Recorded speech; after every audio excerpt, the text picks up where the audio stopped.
আর এখানে high court supreme court প্রতিদিন বলছে কেন তদন্তে হচ্ছে না। বারবার আমাদের ইডি সিবিআইয়ের কাছে যেতে হয়েছে। এই জন্য আমরা বলেছিলাম চোর ধরো, জেল ভরো। পুলিশ চোর ধরেনি, কেন্দ্রীয় বাহিনী হোক আর রাজ্যের বাহিনী হোক, সেন্ট্রাল এজেন্সি হোক, স্টেট এজেন্সি হোক, চোরেদের পোয়া বার হয়েছে। তৃণমূলের ঝান্ডা নিয়ে চুরি করে, জোর চুরি করে, স্মাগলিং করে, গরু পাচার করে, কয়লা পাচার করে, লোহা পাচার করে, সোনা পাচার করে, তাহলে রাজ্যের পুলিশ তাকে খোসামত করবে, তোষামত করবে, পাহারা দেবে। আর সেই যখন এই শুভেন্দুর মতো ঝান্ডা পাল্টে নিয়ে বিজেপি ঝান্ডা ধরবে, তখন কেন্দ্র বাহিনী তাকে পাহারা দেবে। তাহলে এই ধরনের স্মাগলার, চোর, জোচ্চোর, মাফিয়াদের রাজ হয়েছে, যেখানে দাঁড়িয়ে তারা ইমিউনিটি পাবে, রক্ষা কবচ পাবে শুধু ঝান্ডার রং দেখে। আমরা যখন বলেছিলাম চোর ধরো, জেল ভরো, আমরা বলিনি তৃণমূলের বা বিজেপি, সে যে দলেরই হোক না কেন। আর যখন তারা ধরলো না, আমরা বললাম গ্রাম জাগাও, চোর তাড়াও। আজকে গ্রামও জেগেছে, শহরও জেগেছে, এই জন্য চোরেদের ধূপগুলি বেড়েছে। আমাদের কথাই ছিল চোরানা শোনে ধর্মের কাহিনী, কিন্তু আমরা এখন দেখলাম ধর্মকে বর্গ করে এই যে সমস্ত অপকর্ম এবং অপরাধকে তারা ঢাকতে চাইছে। ভোটের শুরুতে ধর্ম বলে শুরু করেছিল, হয়নি। ভোটের শেষেও দেখবেন মমতা ব্যানার্জি হঠাৎ কথা নেই, বার্তা নেই, রামকৃষ্ণ মিশন, ভারত সেবাশ্রম সংঘ গালাগাল দিতে আরম্ভ করবে। কেন? যাতে গেরুয়াধারী, সন্ন্যাসী, যারা নির্বাচনের প্রক্রিয়া থেকে দূরে থাকার কথা, তারা যাতে মাঠে নামে। একইভাবে মুসলমান ধর্মকে কেন্দ্র করে তাই করেছে, কারণ তার উদ্দেশ্য হচ্ছে ভোট যদি রুটি প্রশ্ন হয়, তাহলে 2 কোটি বেকার কাজ কেন দেওয়া হলো না? উনি এখানে বললেন সব কাজ করে দিয়েছি, তাহলে এই সব প্রশ্নগুলো সামনে আসবে। গত নির্বাচনে যে প্রতিশ্রুতিগুলো দিয়েছিলেন বিজেপি এবং তৃণমূল, সেগুলো প্রশ্ন করবে মানুষ। তাহলে নতুন করে আর মোদির গ্যারান্টি বলে চিৎকার করা যাবে না। আগের যে গ্যারান্টিগুলো ফেল হয়েছে সেগুলো মানুষ মনে করে দেবে। কেন যাদবপুর কেন্দ্রে প্রত্যেক 5 বছর পর পর এমপি পাল্টাতে হয় শাসক দলকে, নিজের দলকে?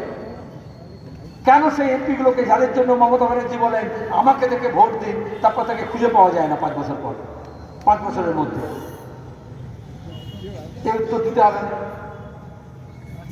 তাহলে জোর করে তিনি রামকৃষ্ণ মিশন এবং ভারত সেবাশ্রম সংঘকে ডেকে নিয়ে আসলেন উস্কানি দিয়ে। আরে সাহস থাকলে আমাদের মতো বলো, সান পরিবার, RSS, বজরং দল, বিশ্ব হিন্দু পরিষদ, দুর্গা বাহিনী, যারা দাঙ্গা হাঙ্গামা করছে, যারা খুন খারাপি করছে, কিন্তু মমতা ব্যানার্জি ন্যাচারাল অ্যালাই, বিবিসির ইন্টারভিউতে অন এয়ার তিনি বলেছেন, এই জন্য তিনি তাদের নাম বলবেন না। Soft target. কেন? আমরা বারবার বলছি হিন্দু ধর্ম, বিশ্বাস, হিন্দুত্ব একটা রাজনৈতিক প্রজেক্ট। আমাদের লড়াইটা ধর্মের বিরুদ্ধে না, ধর্ম বিশ্বাসের উপরে না, ধার্মিক মানুষের জন্য না। যারা ধর্মকে বর্ম করে অপকর্ম করছে, পলিটিক্যাল প্রজেক্ট, যেটা আমাদের দেশের সংবিধানকে শেষ করবে, আমাদের দেশের মানুষের ঐক্যকে শেষ করবে, আমাদের স্বাধীনতা আন্দোলন 190 বছরে তার যা উত্তরাধিকার, যে স্বর্ণিম অধ্যায়, তাকে মুছে ফেলবে, সেইটাকে রক্ষা করার লড়াই। সহজ করে বললে আপনারা ইসরায়েলে দেখছেন, গাজায় দেখছেন, ইহুদি একটা ধর্ম, কিন্তু জায়নবাদ একটা পলিটিক্যাল প্রজেক্ট। ইহুদি ধর্ম কাজে ব্যবহার হয়েছে, নেতারাও নেতৃত্বে যুদ্ধ অপরাধ করছে, যেটা একটা পলিটিক্যাল প্রজেক্ট, সেটা জায়নবাদ। গোটা বিশ্ব তার বিরুদ্ধে। আপনারা দেখেছেন সোশ্যাল মিডিয়ায় হার্ভার্ড বিশ্ববিদ্যালয়ে গ্র্যাজুয়েশনের ডিগ্রি নিচ্ছে, একটার পর একটা ছেলে মেয়ে উঠে প্যালেস্টাইনের স্বাধীনতার কথা বলছে, ওখানকার যুদ্ধ অপরাধের বিরুদ্ধে ধিক্কার জানাচ্ছে, নেতানিয়াহুর শাস্তি চাইছে, যেটা ICC বলেছে, international court of criminal court. তাহলে এখানেও দাঁড়িয়ে একইভাবে মমতা ব্যানার্জি হিন্দু ধর্মকে টেনে নিয়ে আসলেন, কিন্তু হিন্দুত্ববাদের বিরুদ্ধে বলবেন না। এখানে হচ্ছে নীতিগত প্রশ্ন। আর এই জন্যই আমরা বলেছিলাম ইন্ডিয়া ব্লক নেতা নয়, নীতি চাই। আমাদের দেশের যা দশা হয়েছে, আমাদের মানুষের যা দুর্দশা হয়েছে, তাকে কাটাতে হলে দিশা ঠিক করতে হবে। আর এই দশা পাল্টে যদি দিশা ঠিক করতে হয়, তাহলে সেখানে নীতি লাগবে। তৃণমূল কংগ্রেসের আর যাই হোক দুর্নীতি আছে, নীতি নিয়ে কোনো বালাই নেই। এই জন্য সে এই ইন্ডিয়া ব্লক যখন বলল নেতা নয় নীতি, মমতা ব্যানার্জি বললেন থাকতো গরুর গাড়ি, আমি হেঁটেই চললাম। নীতিশ কুমারও তাই বলল, কারণ আরএসএস চেয়েছিল মোদি ভার্সেস একটা ব্যক্তি, মোদি বনাম রাহুল, কেজরিওয়াল, মমতা, নীতিশ। আমরা বলেছিলাম না, আমাদের দেশের নেতা অনেক আছে, প্রশ্নটা নীতি। আর এই জন্য নীতিশ এবং মমতা সরে পড়লেন। নীতিশ কুমার রতনে রতন চেনে, ওরা দুজনেই বিজেপির সঙ্গে আগে ছিলেন। ওই মমতা যখন মালপোয়া খাইয়েছিলেন বাজপেয়ীকে, রেলমন্ত্রী কে হবে এই নিয়ে ঝগড়া ছিল নীতিশ কুমার এবং মমতার মধ্যে। নীতিশ কুমার বলেছিল মমতা সম্পর্কে যে এ হচ্ছে, আমি তো নীতি ভালো কথা বলছি, ও একটু নিজের বিহারি স্টাইলে বলেছিল মমতা ব্যানার্জি বেপেদিকা লোটা। আমার বাংলায় বক্তৃতা করতে গিয়ে অনেক শব্দ খরচ করে বোঝাতে হয়, বেপেদিকা লোটা। আসলে আমরা তো ঘটি ব্যবহার করি, আমরা কলসি ব্যবহার করি, আমরা যে রসগোল্লার হাঁড়ি, দইয়ের হাঁড়ি থাকে, ওটার নিচে একটা আলাদা করে বিড়ে লাগাতে হয়। ঐশী চলে এসছে, বাকিটাও বলবে। দিল্লিতে দাঁড়িয়ে আরএসএসের সঙ্গে, আমরা তো এখানে আরএসএসের ছায়ার সঙ্গে লড়ছি, আর ও সরাসরি সেখানে আরএসএসের বিরুদ্ধে জেএনইউতে ভেতরে লড়েছে, দিল্লির মঞ্চে আঘাতপ্রাপ্ত হয়েছে। যে মমতা ব্যানার্জি এই প্রথম একটা ভোটে একটু মাথায় চোট লাগিয়েছিলেন, কিন্তু ওটা ঠিক স্ক্রিপ্টটা কাজ করেনি, নাহলে প্লাস্টার ছাড়া, ব্যান্ডেজ ছাড়া ভোট করেন না। ঐশীকে যখন আরএসএসের কোমল শর্মারা হসপিটালে মেরেছিল, তখন এই মমতা ব্যানার্জি বলেছিলেন কি একটা সামান্য মাথায় চোট পেয়েছে, সেই নিয়ে এত কথা। যেমন উনি বলেন আর কি, সব জিনিসকে নিজে যেরকম সাজিয়ে দিতে বলেন। যাকে আমি যেটা বলছিলাম, বেপেদিকা লোটা। মুসলমানরা যে বদনা ব্যবহার করেন লোটা, ওটার নিচে একটা দেখবেন ইনবিল্ট পেদি থাকে আর কি, ঝালাই করা, তাতে কি ওটা এদিক ওদিক যায় না। আর আমাদের ঘটিতে, আমাদের কলসিতে, হাঁড়িতে একটা বিড়ে লাগাতে হয়। সেজন্য মমতা ব্যানার্জিকেও সবসময় যেখানে তিনি স্থাপিত হন সেখানে একটা বিড়ের দরকার হয়, তাহলে যে কোনো দিকে আপনি বলতে হবে। এটা নীতিশ কুমারের আমি ভাব সম্প্রসারণ করলাম, কারণ রতনে রতন ছিল। এই জন্য ইন্ডিয়া ব্লকে থাকলেন 400 পার। আর এখন আবার যে দেখেছেন বাজার ভালো করছে, হাওয়া মূলক, আমরা হাওয়া মূলক সাধারণত বলি, তাতে দাঁড়িয়ে উনি বলছেন এখন আমি তোমাদের সঙ্গে থাকবো। কী করে থাকবেন? ওখানে তো নেতার প্রশ্ন নেই, নীতির প্রশ্ন আছে। যে মুহূর্তে বলা হলো নেতা নয় নীতি। দ্বিতীয় আমরা বললাম কোনো সর্বভারতীয় আসন সমঝোতা নয়, কোনো সর্বভারতীয় জোট নয়, স্থানীয় ভিত্তিতে হবে, রাজ্য ভিত্তিতে হবে। আর তৃতীয় কথা বললাম we think together, strike separately.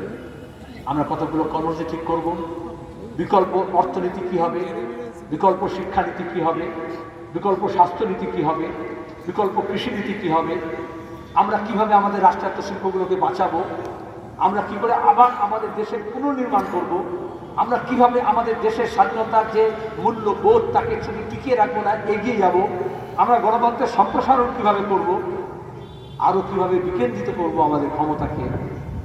এগুলো যখন প্রশ্নগুলো সামনে এলো, মমতা ব্যানার্জির যে কাজ হলো না, নীতিশ কুমারের কাজ হলো না, তাতে ইন্ডিয়া ব্লকের কিচ্ছু আসে না। আজকে দাঁড়িয়ে যখন শক্তিশালী হবে, বিভিন্ন রাজ্যে রাজ্যভিত্তিক আসন সমঝোতা হবে। এখানে কেউ কেউ বলে আচ্ছা কংগ্রেসের সঙ্গে শেষকালে সিপিআইএম, বামপন্থীরা, আমাদের নীতিগতভাবে আলাদা মত, আলাদা পথ, জন্মলগ্ন থেকে কমিউনিস্ট পার্টি। গান্ধীবাদ এবং মার্ক্সবাদীদের মধ্যে স্বাধীনতা আন্দোলনের সময় অহিংস পথে হবে না সহিংস পথে হবে, জজ, ব্যারিস্টার, জমিদার, জোরদাররা করবে শুধু, না গারোয়ান, দারোয়ান, না খেতে খাওয়া মানুষরাও, ছাত্র যুবরাও সব যুক্ত হবে স্বাধীনতা আন্দোলনে। এ নিয়ে তো দুটো আলাদা পথ ছিল। রামকৃষ্ণ পরমহংসদেব বলেছেন যত মত তত পথ। গণতন্ত্রের ইচ্ছে সহজ সরল ব্যাখ্যা হতে পারে না। এই জন্য এটা কথামৃত। তাহলে মত আলাদা হতে পারে, পথ আলাদা হতে পারে।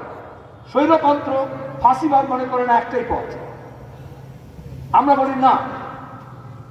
আর যদি পথ আলাদা হয়, মত আলাদা হয়, তার সত্ত্বেও যদি লক্ষ্য এক থাকে, তাহলে সেই পথ কোথাও না কোথাও এসে মেলে।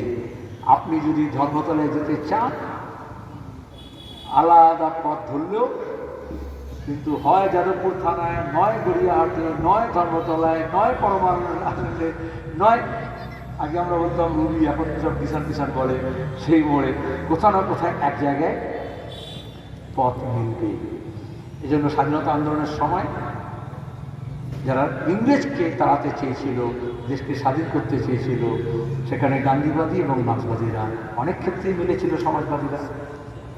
আবার স্বাধীনতার পরে যখন এই এখন কয়লা পাচার করছে এরা, যখন কয়লা খনি প্রাইভেট ছিল তখন জাতীয়করণ হয়েছিল, আমরা সমর্থন করেছিলাম।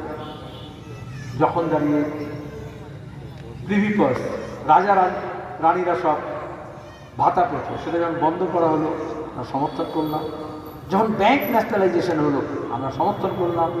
যখন যে রাষ্ট্রায়ত্ত শিল্প গড়ে উঠেছে আমরা তাকে সমর্থন করেছি, তাকে বাঁচানোর প্রশ্নে আমরা সমর্থন করেছি।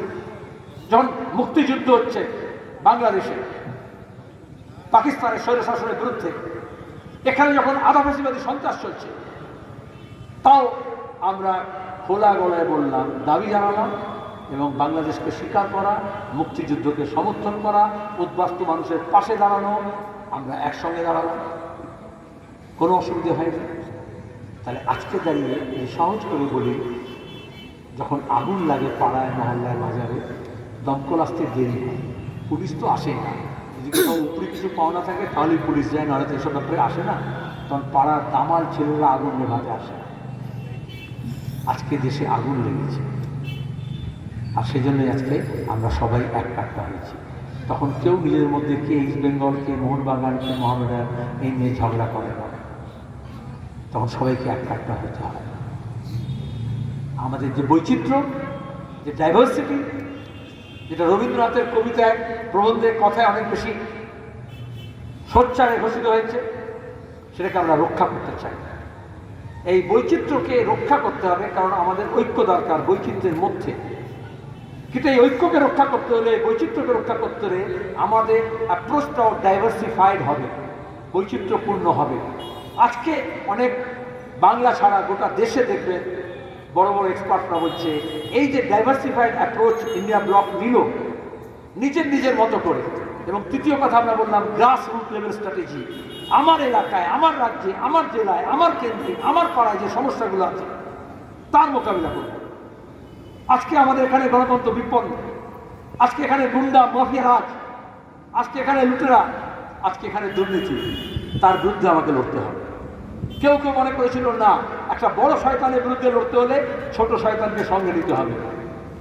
সিপিআইএম স্পষ্ট করে বলেছে, যদি শয়তানের বিরুদ্ধে লড়তে হয় সেখানে ছোট বড় মেজ তফাৎ করতে হয় না, শয়তানের বিরুদ্ধে লড়তে হয়।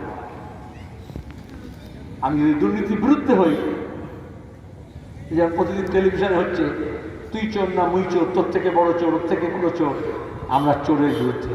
পার্লামেন্টে আপনারা জানেন, আমি যখন এমপি ছিলাম, এই সারদা নারদা কাণ্ডে যখন আমি বললাম এরা চোর, সৌগত রায়, অধ্যাপক সৌগত রায় বললেন, তখন সুমিত্রা महाजन स्पीकर ছিলেন, मैडम मुझको चोर बोल रहा है। आई बोला सीपीएम का आदत नहीं है चोर को साधु बोलने का, चोर को चोर ही बोला जाता है। আজকে এই লড়াইয়ে আপনারা সামিল হবেন। সৃজন ভট্টাচার্যকে আমরা এখানে প্রার্থী করেছি অনেক ভেবেচিন্তে। এই যে ঐশী ঘোষকে শুনবেন আপনারা, এই যে দক্ষিণ কলকাতায় সায়রা সাহালিম আমাদের দাঁড়িয়ে আছে, এই যে মীনাক্ষী গোটা রাজ্যকে চষে বেড়াচ্ছে, যে দীপশিতা, এই যে প্রতিকূল লড়ছে ডাউন হবে। আমরা একেবারে বীজতলা থেকে নতুন বীজের অঙ্কুরোদ্গম হয়েছে, তাদেরকে মাঠে ময়দানে নামিয়েছি। কেন?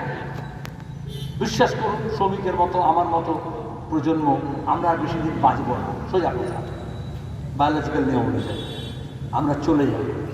কিন্তু আমাদের দেশ, আমাদের রাজ্য, আমাদের শিক্ষা প্রতিষ্ঠান, আমাদের পরিবহন, আমাদের স্বাস্থ্যকেন্দ্র, আমাদের লোকসভা, আমাদের পঞ্চায়েত, আমাদের পুরসভা, আমাদের মানুষ, আমাদের অনাগত ভবিষ্যৎ, আমাদের ছেলেপুলে নাতি নাতনি কাদের হাতে আমরা ছেড়ে দিয়ে যাব, আজকে সেটা সিদ্ধান্ত হচ্ছে। বিজেপির কাছে নতুন কোনো মাল নেই, সব রিসাইকেল। তৃণমূলের কাছে অর্থাৎ ভালো, রিসাইকেল হওয়া ভালো, পরিবেশের জন্য খুব ভালো। সেটা খবরের কাগজ, কাঁচ, এগুলো সব নিয়ে যায়। তো প্লাস্টিকের রিসাইকেল খুব খারাপ। আমরা বলি এই যে চেয়ারে বসে আছেন, বোতল নিয়ে যায়, সেগুলো যখন রিসাইকেল হয়ে মগ হিসেবে, খেলনা হিসেবে, বালতি হিসেবে আসে, আমরা বলি খুব খারাপ, চর্মরোগ হতে পারে। তাহলে প্লাস্টিক যতটা রোগ দেবে রিসাইকেল, তার থেকে রিসাইকেল তৃণমূল আর রিসাইকেল বিজেপি আরও বেশি খারাপ, একেবারে ক্যান্সার হতে পারে। এই জন্য সাবধান থাকতে হবে। হিন্দিতে একটা গান আছে, এটা ঐশিক উদ্দেশ্য করে বলছি। हम लाए हैं कश्ती को, हम लाए हैं तूफान से कश्ती को निकाल कर, इस देश को रखना मेरे बच्चों संभाल कर। তুফান থেকে, ঝড় থেকে, বিপর্যয় থেকে আমরা আমাদের নৌকোটাকে বয়ে কিনারে নিয়ে যাওয়ার চেষ্টা করছি। নতুন প্রজন্মের হাতে আমাদের বৈঠা দিতে হবে, হাল ধরাতে হবে, তারা যাতে দেশটাকে আরও সুন্দরভাবে এগিয়ে নিতে পারে, আমাদের সমাজকে আরও এগিয়ে নিতে পারে। সে কাজেই আপনারা সায়রা সাহারি, যারা দক্ষিণ কলকাতা, আর যারা এখানে সৃজনকে আমার থেকে বেশি ভালো জানেন, আমি যে বিশ্ববিদ্যালয় থেকে পড়েছি, যাদবপুর বিশ্ববিদ্যালয় থেকে, ওই বিশ্ববিদ্যালয়ের ছাত্র, আপনাদের এখানকার ছেলে, লড়িয়েছে, ছাত্র আন্দোলনের নেতৃত্ব করেছে, গোটা রাজ্যে, গোটা দেশকে নেতৃত্ব দিতে পারে, সংসদে দাঁড়িয়ে হকের কথা, রুটি রুজির কথা বলতে পারে। সৃজনের মতো ছেলেপুলেরা পারে না, হীন কাজ নেই। লিখতে পারে, গান করতে পারে, সুর দিতে পারে, কবিতা লিখতে পারে, পুলিশের সঙ্গে গিয়ে পাঙ্গা নিতে পারে, চোখের ওপর চোখ রেখে বুক চিতিয়ে লড়াই করতে পারে। তো আমি তো ভুল বললাম, পারে না হেন কাজ নিয়ে এটা বলা যায় না। কিছু কাজও পারে না, কাটমানি খেতে পারবে না, ঘুষ দিতে পারবে না, দল বদল করতে পারবে না, দাঙ্গা হাঙ্গামা করতে পারবে না।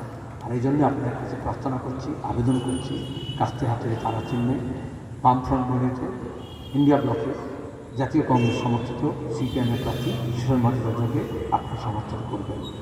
শুধু ভোট দেবেন বলার জন্য আমি আসিনি, ভোটটা লড়তে হবে, ভোটটা লড়ে নিতে হবে, আদায় করতে হবে। এখন এখানে পুলিশকে ব্যবহার করে, গুন্ডাকে ব্যবহার করে ওরা মনে করছে ভোটকে লুট করবে। মুর্শিদাবাদ থেকে আপনারা দেখেছেন, আমি নিজেও প্রার্থী ছিলাম। কাস্তের মতো হাতটাকে শুধু ঘাড়ে ফেলতে হবে। আমি কাস্তেটাকে গলায় লাগাতে বলছি না। जो बक्सा बदलने आएगा उसका नक्शा बदल कर रख दिया जाएगा। হবে লড়াই। আমার তো আওয়াজ ক্লান্ত হয়ে গেছে এতদিন ধরে, আমি পেছনে যাই জিজ্ঞেস করছি, হবে লড়াই, একসাথে হবে। ধন্যবাদ, নমস্কার।